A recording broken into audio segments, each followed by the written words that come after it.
J.K. Dobbins out of Ohio State. You talked about struggling to comp somebody, and this is the player that I've had the most trouble finding a complete comparison for. But let's talk about him as a prospect a little bit. One of the things that I really, really liked about him, I like getting into players' background stories, and he announced his presence with authority when he arrived in Ohio, right? Like, he was not supposed to be the starter, but the starter got hurt, and he was like, forget that. I believe he went, his first game as a Buckeye, he went for 181 yards on 29 carries versus Indiana. There was no question now. Like, he was definitely going to be a starter or co-starter. And from that point on, I mean, he's been ultra durable. I believe he's never missed a game. He did get a little bit banged up, which caused him to not run the 40 or do the 3-cone drill at the combine in the playoffs. But we'll talk about that a little bit later. But this is a player that I think has a very complete do-it-all skill set, not without its flaws, but he absolutely has the record-breaking ability, the production. He comes from an excellent, university that produces quality backs. What was the number one word or adjective that stood out to you when you were watching him initially? Yeah, I thought prime time, just in the sense that I kept watching him perform in big games, big game settings. Back to that freshman year you mentioned, he was in fact, against Taylor and the Badgers, Big Ten conference championship MVP of that game. He always seemed to raise his game in the biggest stakes, and I love that in the back. And even against Clemson, I know they lost the game, and I know he dropped a pass that you and I could probably haul in pretty easily, but for him to leave the game and come back and play on that injured ankle, the one that caused them to kind of hold out at the combine and not work out. I mean, he was an absolute workhorse. Travis Etienne, who's in next year's class, Dobbins on one side, they were going head to head. It was an incredible battle back and forth. We heard so much about the quarterbacks, but those two guys stole the spotlight. So prime time. I mean, look, you can talk about his style, his production, all that stuff, and I think it's absolutely worth pointing out. But I love the fact that when the game mattered the most, Dobbins usually was the one who was thriving. When the lights were the brightest, he definitely showed up. And I love that. The word that I wrote down was authority, which piggybacks onto that. Like, this man runs with authority. He is impossible to take down. There's a lot of downhill runners with like plus power, but his fearless determination is what I love. He is excellent. I'm going to say the best back in this class in short yardage situations. His ability at the goal line is absolutely stunning. I mean, he rushed for 21 touchdowns in 2019, which was the most in the Big Ten. Yep. He beat out Jonathan Taylor for Big Ten Back of the Year. I mean, Yes. He didn't get the Heisman invite, but did get that award. I mean, so the respect from his own, peers and his own opponents and things like that was extremely high. He's been through a lot in his life. He's faced adversity, and I love the way he plays. It really shows in his style. Yeah, I think you're referencing the fact that he lost his dad, who passed of a stroke.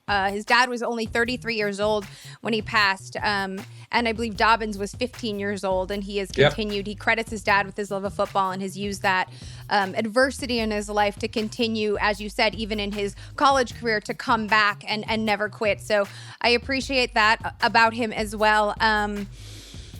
Let's talk about key stats. There are a bunch. It was hard for me to, just find one, but what is one that, or a few if you want, that stood out the most?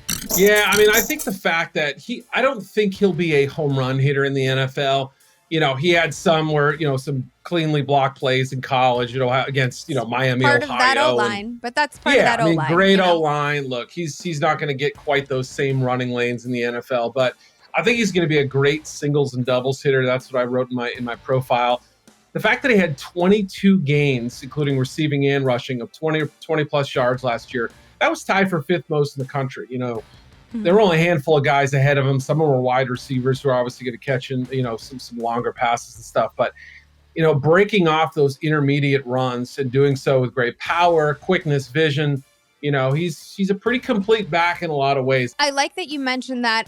When we're talking about touch totals, Taylor having a high one, Dobbins having a high one, and perhaps franchises becoming a bit skittish about their touch total, the wear and tear on the tires, this whole RB doesn't matter theory.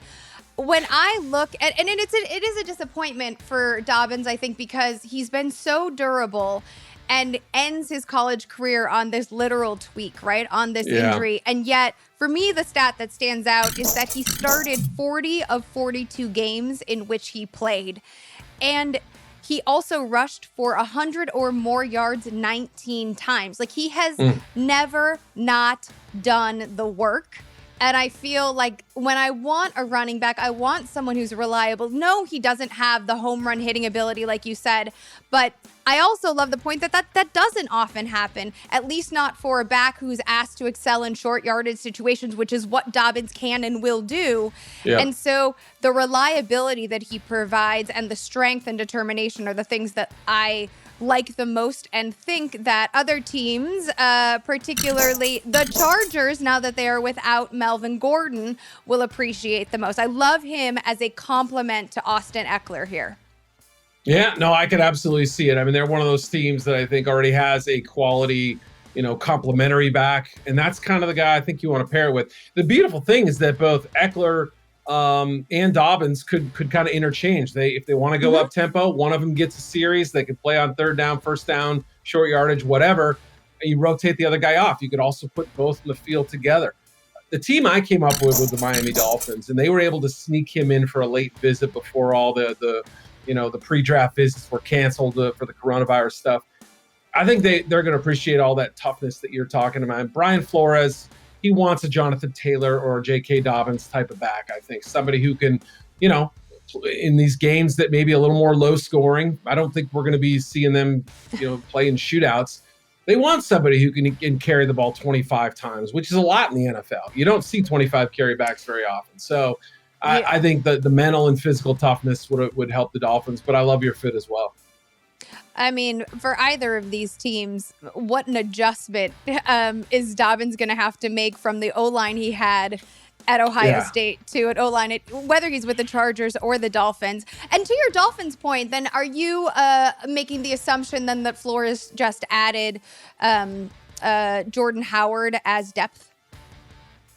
I can see both of them working together. I wouldn't be shocked to see Dobbins use the receiver. He's a pretty quality receiver, and you can, to me, Howard is a guy that you kind of, you bring in for a year and let him kind of split the load, and he's a good, solid workhorse guy, but, he's not going to be their long-term back. I think, Jordan Howard kind of the last couple of years has filled into that role where I think I see him staying for a little bit here, which is, if your more talented back is injured, he can take the starting role and do a perfectly respectable job for you.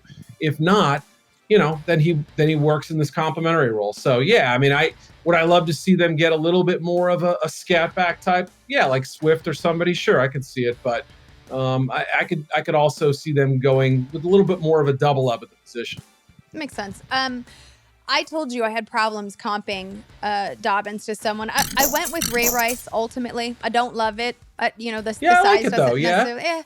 It's fine. It's fine. I think the size isn't. You're talking. Sometimes you get the size right. Sometimes you get the playing style right. I don't love the size fit. Let's talk about who you comped, because I think that this is. I haven't found one that I've loved, and I don't love yours, but it makes sense. I don't love any of them. Is the problem. Well, I don't love yours anyway. Devonta Freeman was the one that came to mind. I think you're right, though. It's not as if there's a perfect, facsimile of him as a player, but, and Freeman is obviously a player who, the last couple of years hasn't looked quite the same. It's easy to forget how much of a little ball of dynamite he was. And I was shocked that he lasted till the fourth round, when he came out for the draft. I thought he was more like a second round pick. Ended up being a really good pro for about a 5-6 year period there. And, had that burst and that pinball ability where if you try to shoulder tackle him, he's just going to bounce off. He can catch the football. Not great in pass protection. That's what I see from Dobbins too. He's a work in progress there. Can he catch the ball? Yes. Is he great at anticipating blitzes and picking up guys and using angles? No. So that's what I'll always think of with Devonta Freeman. Has the physical ability to do it. He just hasn't always excelled at that area. And so yeah, that may have been a little bit more of a scout comp as opposed to a, like a fantasy comp as far as his production and style and all that. Yeah, I think we're mingling the comps. I think the point that you made though about the fact, and this is maybe why it's hard to find. I haven't seen any comps that I've loved. Like I haven't looked at anyone's been like, oh, that's it. Why didn't I think of that one? I will steal it. Yes. Is because he isn't a complete player yet. We don't know what he's going to look like behind an O-line that doesn't make giant holes for him, that isn't part of a like an elite franchise. So it's going to be interesting to see how he develops. And then I think maybe his comp will become a little bit more clear.